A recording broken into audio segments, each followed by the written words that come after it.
everybody, it's me, Mr. Myers, back here in my garage. Today it's a little bit nicer outside, so I've got my garage door open. We're gonna see if that creates an issue with sound and stuff like that. Hopefully it won't. All right, today is like the second part of our painting series. I don't know, am I gonna call it that? Maybe I will. But we're gonna do some videos, some paint instructional videos. And today's part 2, okay? Last time we talked about a couple of different base coating techniques, all right? Scumble and a gradient base coat, and we demonstrated those. Hopefully you've still got those because we might add to them today. It's kind of an optional cool thing before we peel this tape. We will use those again later as we start mixing more paints and we start talking about color theory and stuff like that. But I'm getting ahead of myself. Today's video is all about accent paint techniques that you add once you've got your base coat done. Okay, accents are the things that you put onto your surfaces that add dimension, that add details, that add texture. And we often do this in theater because we're dealing with flats. Right? We're dealing with Broadway flats, with Hollywood flats that are themselves flat. So we need to create the illusion of depth for an audience.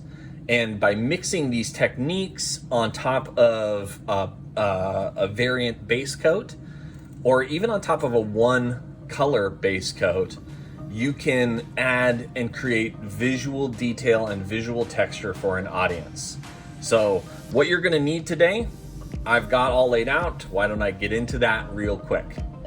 What you're gonna need for the accent painting techniques demo is a blank piece of cardboard, your paints, both of your 1.5 inch brushes, both of your 1/2 inch brushes, your yellow sponge, water, scissors, and I'm recommending paper towels and a paper plate to hold your paint on.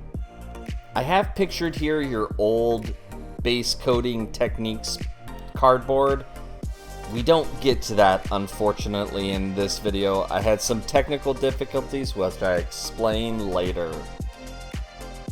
So press pause, gather all this stuff, and then come right back here to the video to get to accent painting.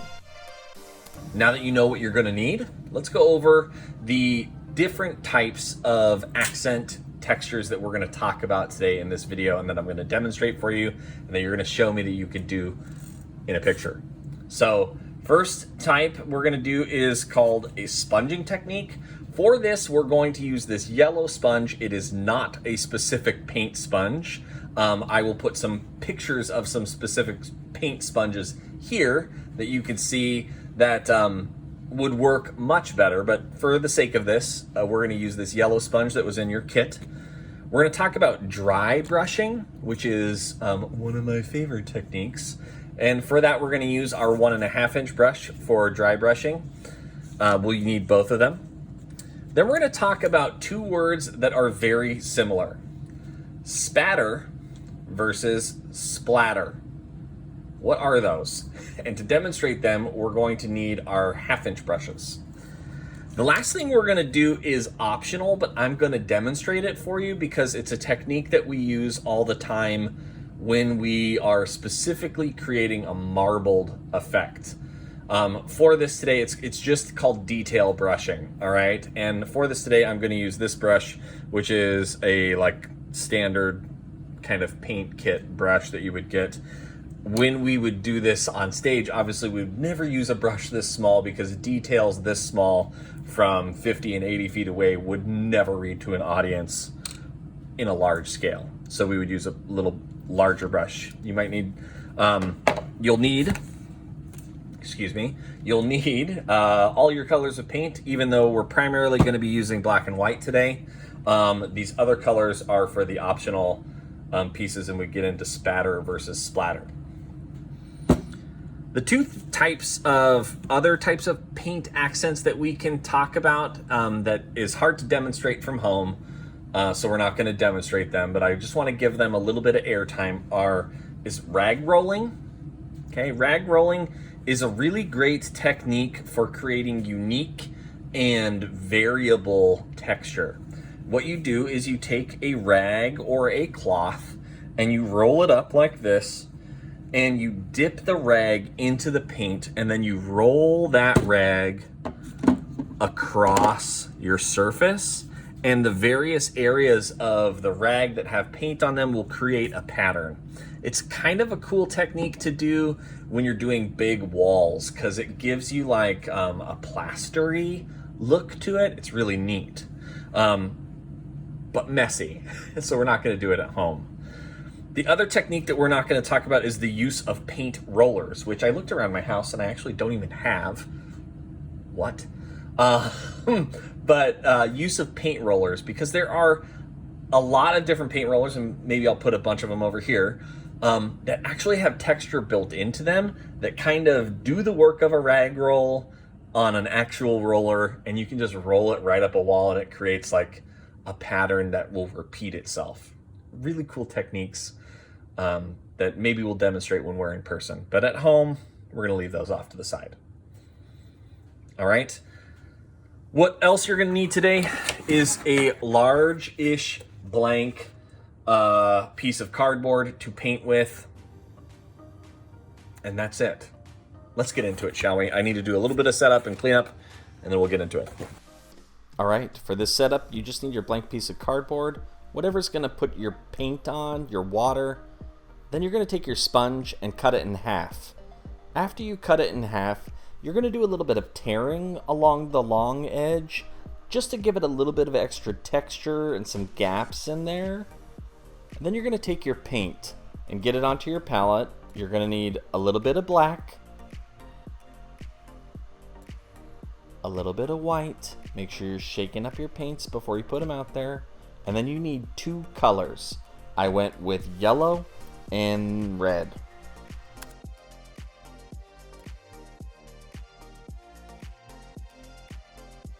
All right, I've got my palette set up for today. I'm gonna use a little bit of mixing on this palette. Make sure that you have a paper towel ready for you. I've got my little water over here on the side too. I'm just gonna set these off to the side and get going. The first technique that we are going to look at is sponging. Now, if you followed along with that, you've got kind of a torn up sponge here, which is really great. We're just gonna modify, and what I'm gonna do is I'm gonna take one of my 1/2-inch brushes, and I'm just gonna create a little bit of space of some white paint out here. Maybe hard to see. Oh, you can see that. To dip my sponge in. I'm basically just using my paintbrush like a palette, right? Like it's just spreading it around a little bit, which is fine. And then I'm gonna take my sponge and I'm gonna dip it, but I'm not gonna push, okay? I'm not gonna take this and push into the paint. I just wanna like tap the paint onto the sponge so that it hits all of those like weird natural porous areas of the sponge. See that right there? And then to sponge something, you take it and you tap the surface. And I'm changing direction of the sponge because I don't want the same pattern to play all the way down. Just gonna go back over, got way too much paint there. If I get way too much paint, I just use the palette to tap it off. And then I'm just gonna, the harder I push down, the more it's gonna like appear. So I've got an area of sponge, all right? That's how you use a sponge. What I want you to do now is pause the video, do this with your sponge, and then make sure to rinse your sponge out. Just cover a small area of your surface with some sponge marks using white. Go for it.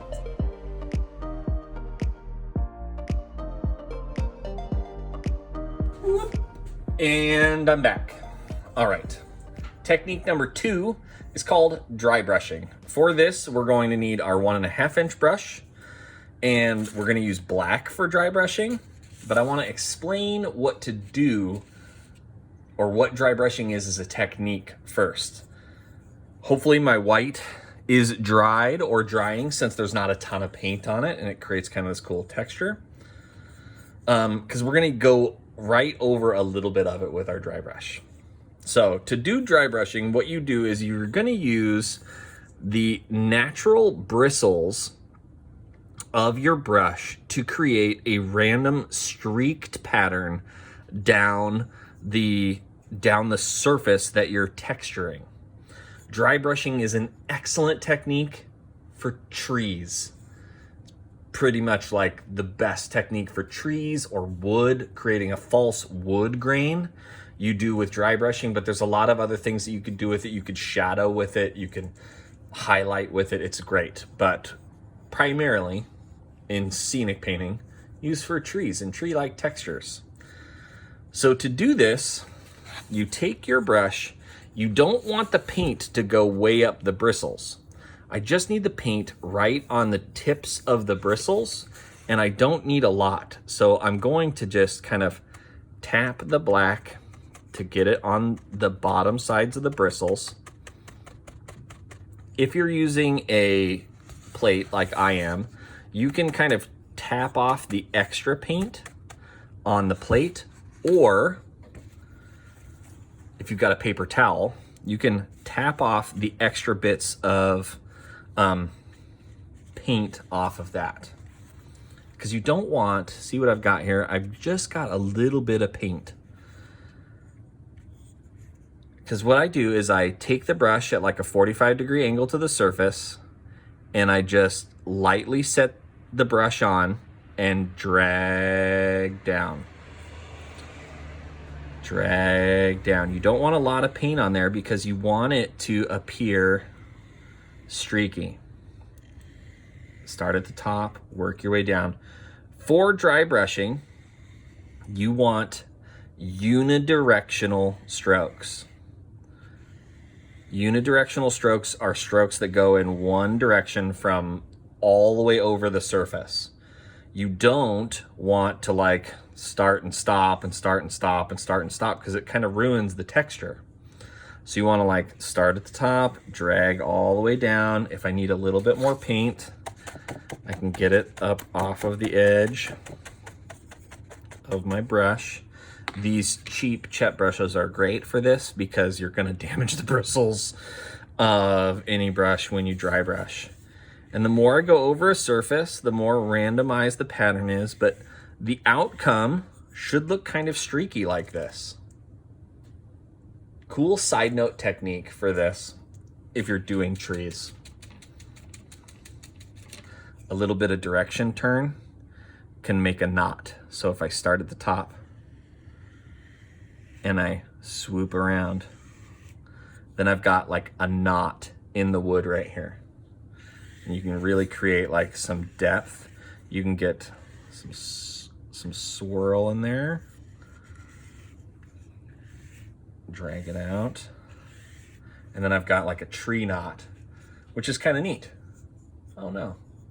All right, here we are back. Simultaneously, my camera died and got full at the same time. So what we did was we finished out the dry brushing. On the picture that you're gonna send me, you're gonna have a little area that has some sponging. You're gonna have dry brushed over a little bit of that area and created a dry brush pattern.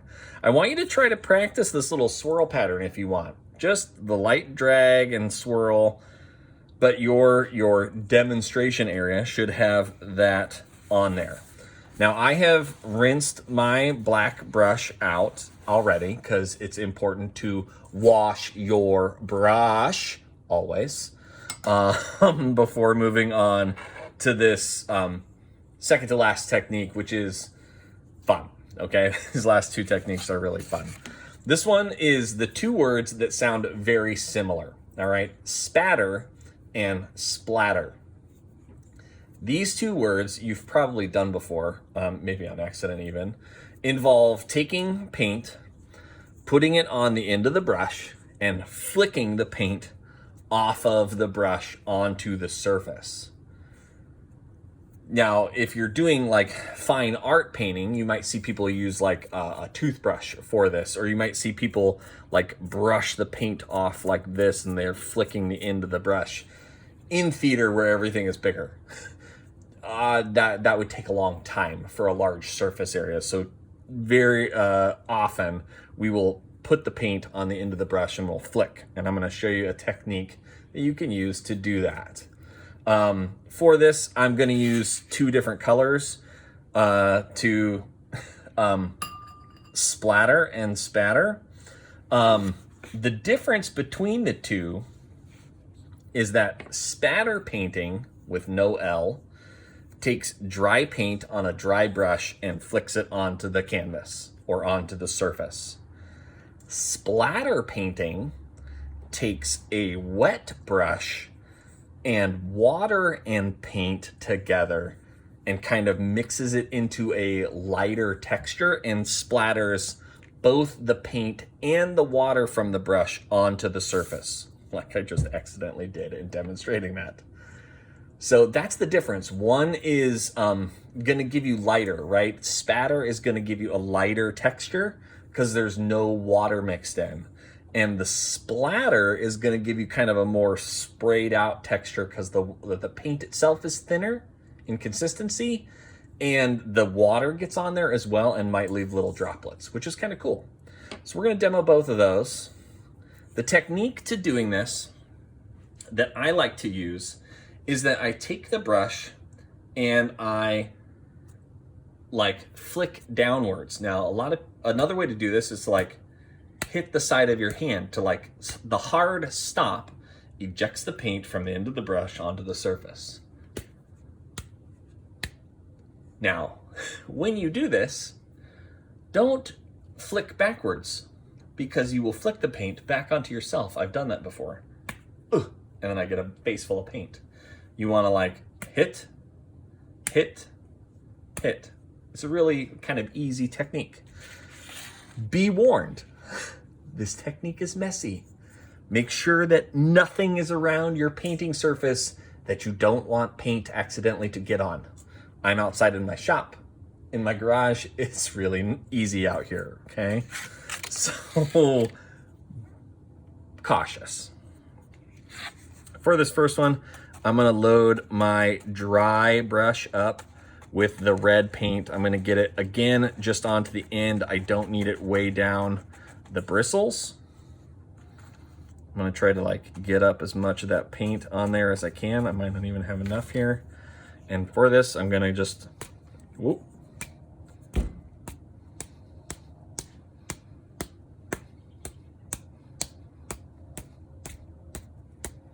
Ha! And it got on my hand. Like I said, you wanna make sure that nothing is around that you're not afraid to get paint on. Oop, hit the surface. That's all right. Happy little accidents. I'm going to wipe my hand. Red paint as a spatter, just realized, kind of a bloody scene. Great to use if your play has like a death scene, or you've got to create a prop that is stained with blood. A little bit of red paint goes a long way. A little bit of red paint mixed with blue paint might also go a long way. Okay, I'm just gonna rinse that brush out. Also, I'm gonna wipe these bottles off because I got paint all over them on the outsides. So the next little technique is I'm gonna use yellow. You can use whatever color. I've got some spatter on here, no L, dry paint, dry brush. Now I'm gonna take a brush that's kind of wet, that's got some water on it, and I'm going to water down this mixture of yellow. So I'm gonna drag the excess paint off. I'm gonna get some more water from my little water cup. Get the water right in there. So I've got a really liquidy paint on the end of a really wet brush. Now be careful, okay, because it's gonna get everywhere.